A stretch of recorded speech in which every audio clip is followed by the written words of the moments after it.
Hello दोस्तों, मैं हूं आपका दोस्त एडवोकेट शिवेंद्र प्रताप सिंह। आज हम बात करेंगे कि अगर 498A का केस हो, 125 का केस हो या फिर आपके पास डीवी एक्ट का केस हो गया हो, यानी कि कुल मिला के यूं कहा जाए कि पति पत्नी से विवाद चल रहा है और प्रत्येक केस में आपको परेशानी होने वाली है। अब लेकिन यहाँ पे एक बात है कि अगर व्यक्ति विदेश में है, सऊदी अरब में है या फिर ऑस्ट्रेलिया में है, अमेरिका में है, कहीं भी है, अगर व्यक्ति रोजी रोटी कमाने के लिए किसी नौकरी के पर्पज से या कहीं भी किसी भी काम से अगर वो विदेश में है और लगातार विदेश में है और उसकी पत्नी ने उसके ऊपर ये सब केस कर दिया है, तो ऐसी स्थिति में उसके खिलाफ क्या क्या कार्रवाई हो सकती है। देखिए, अगर पति पत्नी का विवाद चल रहा है, केस हो गया है और इस दौरान आपके केस में भाई आप जब विदेश में हैं तो आप अपीयर होंगे नहीं, और जब आप अपीयर नहीं होंगे तो जाहिर सी बात है कोर्ट आगे प्रोसीड करता रहेगा, आगे की कार्रवाई कोर्ट में चलती रहेगी और एक दिन ऐसा आएगा कि एक्स पार्टी हो जाएगा। यानी कि जो मेंटेनेंस का केस है 125 की अगर बात की जाए, अगर मेंटेनेंस का केस है उसमें एक्स पार्टी हो गया, इंटरिम बंध गया, इंटरिम में भी अब अगर आप नहीं आ रहे हैं तो पता चला कि फाइनल भी हो जाएगा, तो जो बंधा पैसा, जो खर्चा अलाउ हुआ, अगर वो आप नहीं देंगे, नहीं कोर्ट में आएंगे, तो जाहिर सी बात है आज नहीं कल आपको समस्या का समाधान करना होगा, नहीं तो फिर समस्याएं बढ़ती चली जाएंगी। अब एक प्रश्न हमारे सब्सक्राइबर दोस्त ने ये पूछा कि अगर हम विदेश में हैं और हमारे खिलाफ कोई भी बयासी हो जाता है, मान लीजिए 498A में बयासी हो गया, 125 में रिकवरी वारंट जारी हो गया, भाई मेंटेनेंस का केस है तो 100% आज नहीं कल रिकवरी वारंट जारी होगा। तो देखिए, अगर आपके 498A की बात करी जाए, क्योंकि 498A में जब भी होता है FIR तो केवल पति के नाम नहीं होता, उसके घर वालों का भी होता है। तो पति के नाम तो ठीक है नहीं होगा, सवाल ये था कि भाई हमारे नाम पे कोई संपत्ति नहीं है तब क्या होगा। देखिए, पति के नाम पे तो नहीं है लेकिन माता पिता के नाम पे है, माता पिता की संपत्ति नीलाम होगी, कुर्की जाएगी, कुर्की होगी, जब्ती होगी, हो सकता है उन्हें जेल भी हो जाए। अगर वो भी विदेश नहीं है तो प्रॉपर्टी तो है, उसकी कुर्की किया जाएगा, नीलामी किया जाएगा। दूसरा सवाल ये कि जो 125 है उसमें रिकवरी वारंट जारी होगा, तो वही बात आएगी, अलाउ होगी इसमें भी। जब उसमें रिकवरी वारंट जारी होगा, आपके नाम पे कोई संपत्ति नहीं, आप वहां मिल भी नहीं रहे हैं, तो जाहिर सी बात है पुलिस रिपोर्ट लगा देगी, साहब गए नहीं मिला, गए नहीं मिला।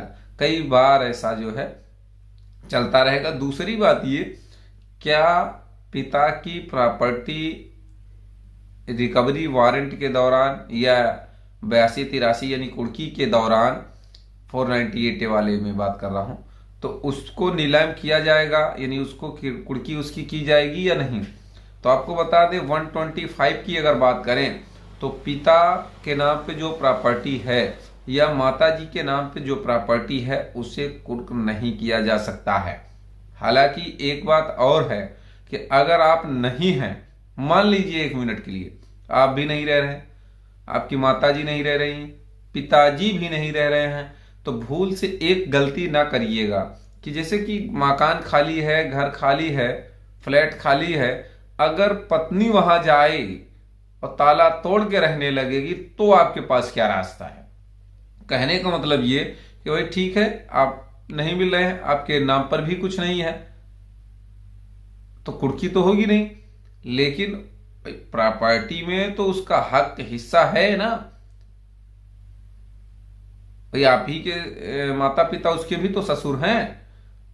सवाल एक और है कि अगर माता पिता से भी वो मेंटेनेंस ले सकती है, यानी पति अगर नहीं दे रहा है तो माता पिता यानी सास ससुर से भी मेंटेनेंस ले सकती है। तो कहीं ना कहीं देखिए, भागने से सलूशन नहीं मिलेगा, अपीयर होने से, अपनी बात रखने से ही सलूशन होगा।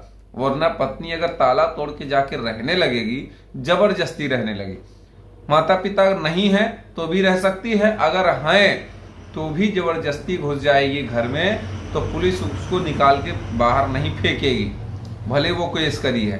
कहेगी साहब हम केस सब वापस लेंगे, हम इसी घर में रहेंगे। तब ऐसी स्थिति में क्या होगा?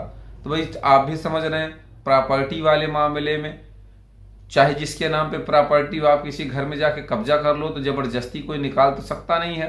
इतना आसान चीजें नहीं होती जितना हम आप समझते हैं कि मार के भगा देंगे, एक केस और पता चल गया। तो स्थिति इस तरह की गंभीर बनती चली जाती है।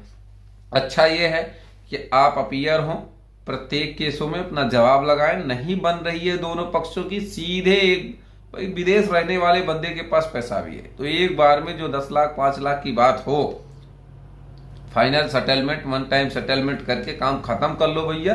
तुम्हारी भी जिंदगी है, पत्नी की भी जिंदगी है, किसी की भी जिंदगी ना बर्बाद हो। लेकिन आप पैसा भी नहीं देना चाहते हो, आपके नाम पे प्रॉपर्टी भी नहीं है, तो भाई जाहिर सी बात है परेशानी बढ़ती रहेगी पत्नी की।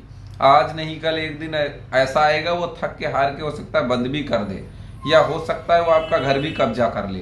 तो चीजें बहुत कुछ हो सकती हैं, ऐसा नहीं। एक सवाल और है कि अगर माता पिता ने बेदखल कर दिया हो अपनी बहू को भी अपने पुत्र को भी, तो ऐसी स्थिति में क्या होगा? तो ऐसी स्थिति में जो पति के नाम पे संपत्ति है, चाहे वो बैंक बैलेंस हो, कार हो, गाड़ी हो, मोटर हो, सैलरी हो, कुछ भी हो, पति की नाम की प्रॉपर्टी जो होगी उस पे उसका हक हिस्सा होना चाहिए और होगा, उसी को वो ले पाएगी। अब यहाँ एक सवाल और है कि वो पति के नाम पे जो संपत्ति उसे तो ले ही सकती है, लेकिन एक सवाल और है कि जो माता पिता ने उसे बेदखल किया है वो कब किया है? उसके केस करने से पहले किया है या बाद में किया है? ये भी सवाल सोचने वाली बात है इसमें भी। और इस पे भी एक आर्गूमेंट की बात होती है कि आगे चल के वकील साहब ये भी बोल सकते हैं भैया ये तो इस मुकदमे में राहत पाने के लिए ऐसा किया गया है, जबकि ऐसा कुछ है नहीं। दूसरी चीज ये, बेदखल तो कर दिया, बेदखल करने का ये मतलब नहीं कि वो घर से संपत्ति से बेदखल कर दिया। आप ये भी कोर्ट में तो दिखाएंगे कि भाई हमारा इनसे कोई वास्ता नहीं है। वास्ता नहीं है का मतलब क्या है? कभी फोन से भी बात नहीं हो रही होगी, ऐसा भी होता है। लेकिन अगर रेगुलरिटी है, उसमें CDR निकाला गया, तो कहीं ना कहीं मुसीबत बढ़ सकती है। तो उम्मीद करता हूं, आशा करता हूं आज का यह वीडियो आपको बेहद पसंद आया होगा। अगर वीडियो पसंद आया तो वीडियो को लाइक करें, शेयर करें, यूट्यूब चैनल को जरूर सब्सक्राइब करें।